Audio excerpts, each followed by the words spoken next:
আসসালামু আলাইকুম ওয়া রাহমাতুল্লাহ। সুপ্রিয় আলোর পথের দর্শক মণ্ডলী, আশা করি মহান আল্লাহ রাব্বুল আলামিনের অশেষ মেহেরবানি ও দয়ায় আপনারা সবাই ভালো আছেন। প্রিয় দর্শক, আজকে বিশেষ কিছু বিষয় নিয়ে আলোচনা করব ইনশাআল্লাহ। এই বিষয়গুলো আপনাদের মা বোনদের জানিয়ে দেবেন, এতে তারা অনেক উপকৃত হবেন। কয়েক মিনিট সময় ব্যয় করে ভিডিওটি শেষ পর্যন্ত দেখুন। আশা করি মুসলিম বোনদের নামাজের অনেক সমস্যার সমাধান হবে ইনশাআল্লাহ। এই আলোচনাটি হানাফি মাজহাবের মাসআলা ও ফতুয়ার কিতাব অবলম্বনে করা হয়েছে। প্রথমত, অজু সংক্রান্ত গুরুত্বপূর্ণ বিষয় যা আমাদের মা বোনেরা জেনে না জেনে ভুল করে থাকে। এক নম্বর হচ্ছে মেসওয়াক করা। মেসওয়াক যেমনইভাবে পুরুষদের জন্য সুন্নাহ, তেমনইভাবে মহিলাদের জন্যও সুন্নাহ, কিন্তু অধিকাংশ মহিলারা সুন্নত আমলের বিষয়ে খুবই উদাসীন। দ্বিতীয় নম্বর হচ্ছে, অজু করার আগে নেইল পলিশ থাকলে তা তুলে ফেলতে হবে, নয়তোবা অজু হবে না। 3 নম্বর হচ্ছে, অজুর সময় চুড়ি, নাকফুল, আংটি এসব অলংকার নাড়াচাড়া করে এর নিচে পানি প্রবাহিত করতে হবে। 4 নম্বর হচ্ছে, অজুর সময় হাত, কনুই সহ সমস্ত মুখমণ্ডল ও 2 পায়ের গোড়ালি পর্যন্ত ধৌত করতে হবে, যেন এ সকল অঙ্গের প্রতিটি অংশের উপর কমপক্ষে 2 ফোঁটা পানি গড়িয়ে পড়ে। এসব অঙ্গ মাসেহ করবেন না। অনেকে শুধু তেলের মতো এই সকল অঙ্গ মাসেহ করেই অজু শেষ দিয়ে দেন। যেমন অনেকে হাতের অঞ্জনীতে পানি নিয়ে হাতের সামনের দিকে পানি গড়িয়ে দেয় আর পেছনের দিকে ভেজা হাত মাসেহ করে দেয়। অর্থাৎ ভেজা হাতে মাসেহ করলে অজুর পরিপূর্ণ বিধান পালন হবে না, এতে করে অজু সম্পন্ন হবে না।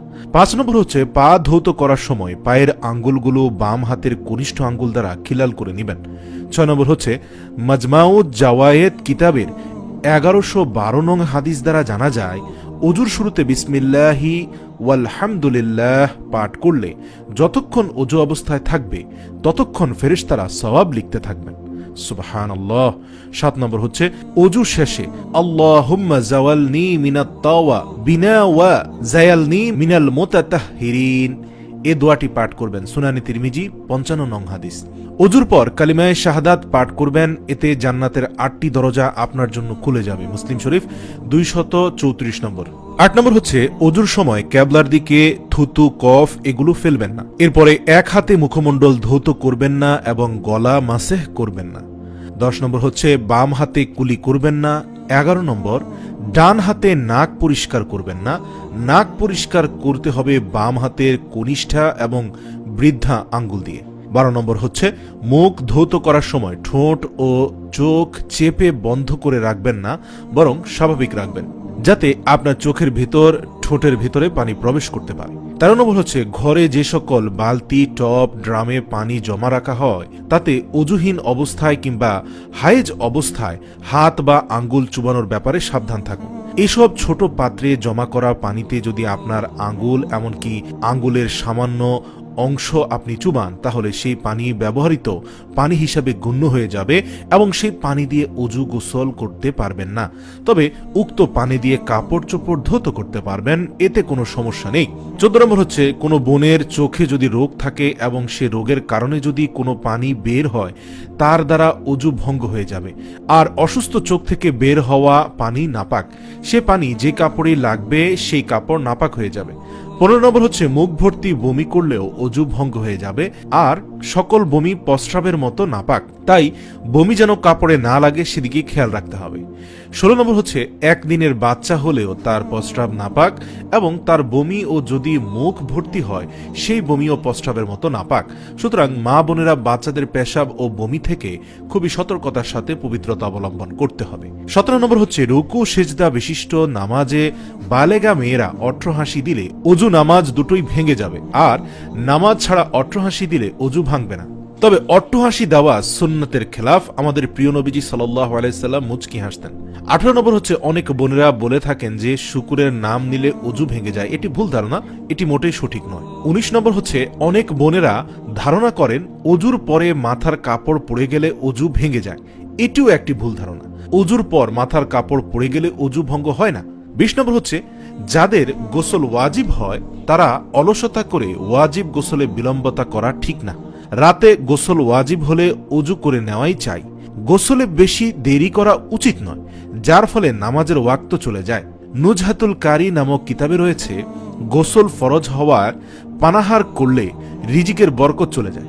আবু দাউদ শরীফে 227 নং হাদিসে দেখা যায় যে ঘরে নাপাকি লোক থাকে সে ঘরে রহমতের ফেরেশতা প্রবেশ করে না। তাই বোনেরা, হায়েজ বন্ধ হবার সাথে সাথে গোসল করে নেওয়া উচিত।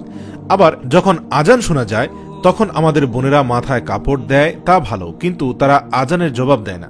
অথচ হযরত ওমর রাদিয়াল্লাহু তাআলা আনহু থেকে বর্ণিত নবী করিম সাল্লাল্লাহু আলাইহি ওয়াসাল্লাম ইরশাদ করেন, যারা আজানের জবাব দিবে তারা জান্নাতে প্রবেশ করবে। আজানের জবাব হলো যে সমস্ত শব্দ মুয়াজ্জিন উচ্চারণ করে থাকেন সেই সমস্ত শব্দগুলো রিপিট করাই হলো আজানের জবাব। এবং হাইয়া আলাস সালাহ হাইয়া আলাল ফালাহ এর সময় লা হাওলা ওয়ালা কুওয়াতা ইল্লা বিল্লাহ পাঠ করতে হয় এবং আজানের পরে আজানের দোয়া পাঠ করতে হয়। যারা এভাবে আজানের জবাব দিবে তারা জান্নাতে প্রবেশ করবে। এটি মুসলিম শরীফের 385 নং হাদিস।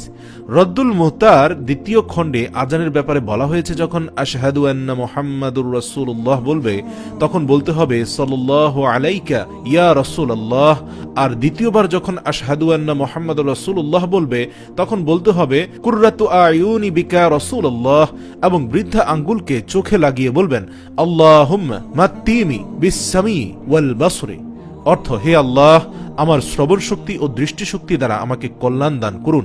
আর ফজরের সময় আসসালাতু খায়রুম মিনান নাওম এর জবাবে বলতে হবে সাদ্দাকতা ওয়া বারাকতা ওয়া বিল হাক্কি নাতাকতা, অর্থাৎ তুমি সত্য, হক এবং তুমি সত্য বলেছ। তবে হাইজ নেফাস লিপ্ত ও টয়লেটরত অবস্থায় আজানের উত্তর দিবেন না।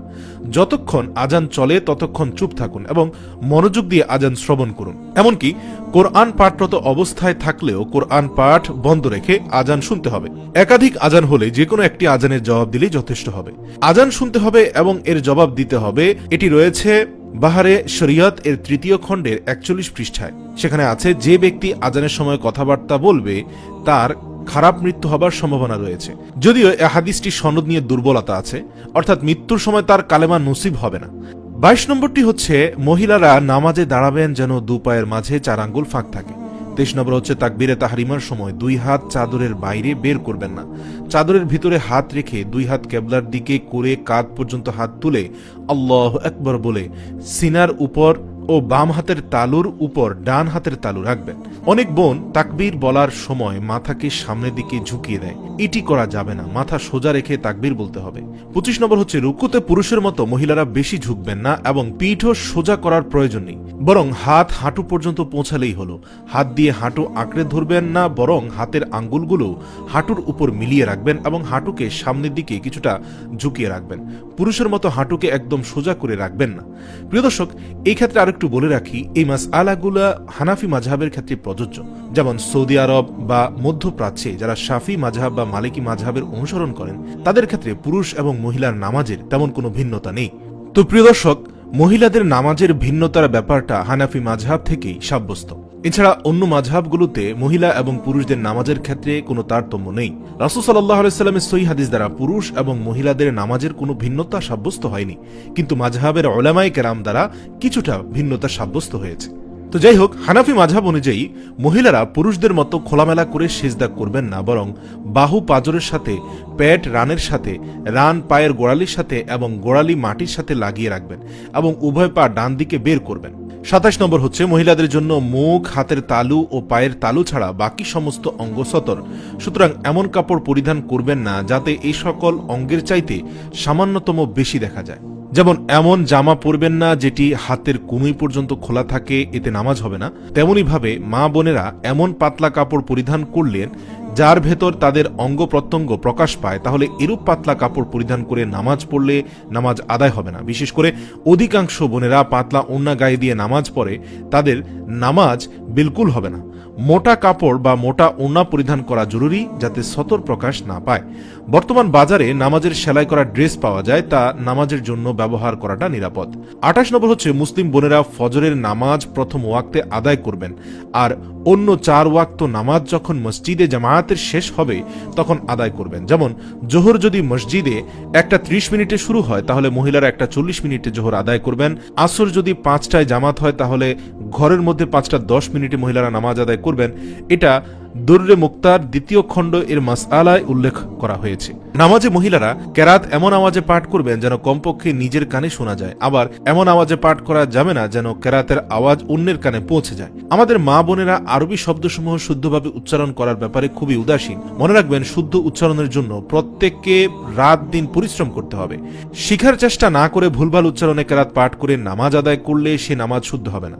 আপনি যদি শুদ্ধ উচ্চারণের জন্য চেষ্টা করে যান তখনকার সময়ের নামাজ কবুল হবে, চেষ্টা না চালালে কবুল হবে না। 30 নম্বর হচ্ছে রুকু থেকে কোমর সোজা করে দাঁড়ানো ওয়াজিব, তেমনিভাবে 2 সেজদার মাঝখানে কোমর সোজা করে বসাও ওয়াজিব, এবং এ বসার স্থানে রাসূল সাল্লাল্লাহু আলাইহি সাল্লাম বিভিন্ন তাসবিহ আদায় করতেন। 2 সেজদার মধ্যখানে পড়তেন আল্লাহুম্মা গফিরলি ওয়ারহামনি ওয়াআফিনি ওয়াহদিনি ওয়ারযুকনি। এভাবে রাসূল সাল্লাল্লাহু আলাইহি সাল্লাম দোয়া পড়তেন। সুতরাং আমাদেরও পড়া উচিত। তাড়াহুড়া করে নামাজে ওয়াজিব পালন না করার দরুন পুনরায় নামাজ আদায় করতে হবে। 31 নম্বর হচ্ছে ফরজ, সালাতুল ভিতর ও ফরজের সুন্নত এই নামাজগুলোতে দাঁড়িয়ে পড়া ফরজ। কেউ যদি এ নামাজ কোনো সমস্যা না থাকলেও অলসতা বশত বসে বসে আদায় করে তাহলে তার নামাজ হবে না। যে সমস্ত বোনেরা দাঁড়াতে সক্ষম হওয়া সত্ত্বেও সামান্য কারণে এই সকল নামাজ বসে বসে আদায় করছে তাদের উক্ত নামাজগুলো পুনরায় আদায় করা ফরজ। কেউ দাঁড়াতে পারে না কিন্তু লাঠিতে ভর দিয়ে বা হেলান দিয়ে দাঁড়াতে পারে, তাদেরও উচিত বিতির ও ফরজের সুন্নত নামাজ দাঁড়িয়ে আদায় করা। এই মাসালাটি বাহারে শরীয়তের 2য় খণ্ডের 79 পৃষ্ঠায় রয়েছে। আর বাকি নামাজগুলো দাঁড়িয়ে আদায় করা উত্তম। তবে বসে আদায় করলেও আদায় হয়ে যাবে, কিন্তু বিনা ওজরে বসে আদায় করলে সওয়াব অর্ধেক পাওয়া যায়। নবী করিম সাল্লাল্লাহু আলাইহি সাল্লাম ইরশাদ করেন, বসে নামাজ আদায়কারী দাঁড়িয়ে নামাজ আদায়কারী চেয়ে অর্ধেক সওয়াব পাবে।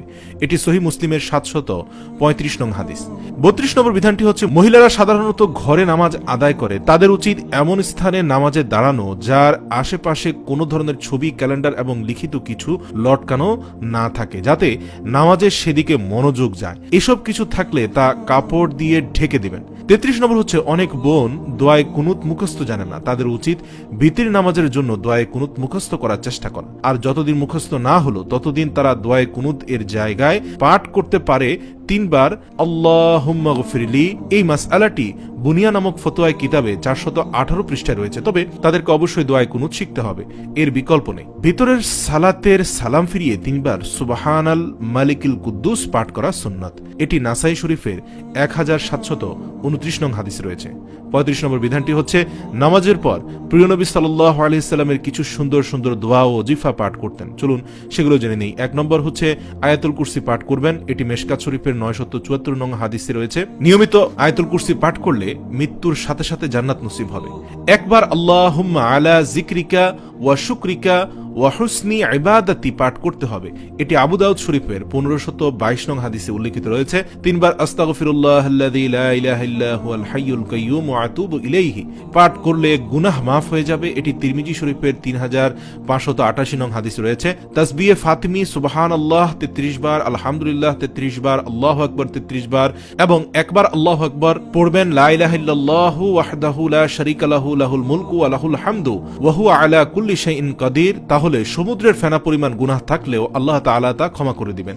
আশা করি এই আলোচনা থেকে আমাদের মা বোনেরা অনেক ভুল সংশোধন করতে পারবেন এবং আমাদের জন্য দোয়া করবেন। আল্লাহ তাআলা আমাদের সবাইকে সহিহ বুঝ দান করুক এবং সহিহ শুদ্ধভাবে আমাদের মা বোনদেরকে সালাত আদায় করার তৌফিক দান করুক। আমিন ওয়া আখির দাওয়ানা আনিল হামদুলিল্লাহি রাব্বিল আলামিন।